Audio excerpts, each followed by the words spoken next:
Ayez tous un Nathan dans votre vie. En fait, on a le prophète Nathan qui va, en fait, je sais pas si je vais dire grâce à lui ou je sais pas, ou à cause de lui.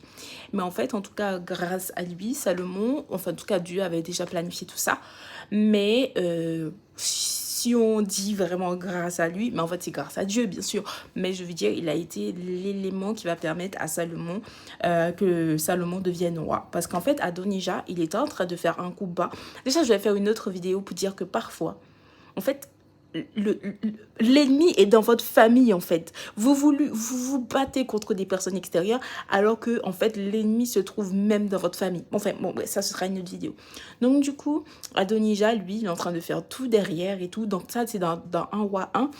Oui, pour qu'il puisse prendre le trône et devenir roi. Et en fait, Nathan, on va dire à Bathsheba, en fait, est-ce que tu es au courant que Adonijah est en train de monter des hôtels, prendre des bœufs, des veaux, etc.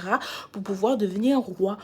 Et il dit, vas-y, j'ai une technique, va dire au roi David que, en fait, est-ce que tu ne m'avais pas promis que mon fils, le roi Salomon, allait devenir, enfin, que mon fils Salomon allait devenir roi? Parce que du coup, une fois que quelqu'un d'autre deviendra roi, ben, en fait, qu'est-ce qu'on va faire de nous? En fait, on va juste, mon fils et moi, on va devenir quoi?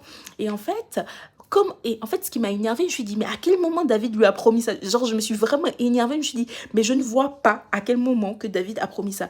Et en fait, quand on va dans 2 Samuel, on voit que quand Salomon est né, après que le premier fils de Bathsheba avec l'adultère, on va dire comme ça, ou bien il a tué justement Uri, et en fait, ce fils-là, il est mort, et après, en fait, il connut à nouveau Bathsheba, et en fait, là, le fils Salomon est né. Et du coup, là, ce fils-là plaisait du coup à Dieu. Et là, il fallait comprendre que, en fait, vu que le fils plaisait à Dieu, bah, d'une façon sous-entendue, bah, que c'est Salomon qui allait devenir roi. Mais en fait, par la suite, dans 1 roi 1 toujours, David va dire oui, je t'avais promis, etc. Une fois que Nathan va rentrer dans la salle pour dire que Adonijah est en train de faire quelque chose pour devenir roi, etc. Je sais pas si c'est clair. Je sais que ça part dans tous les sens, mais du coup, David va dire oui, je t'avais bien promis. Et là, du coup, on voit que effectivement David avait promis, mais c'est bien après.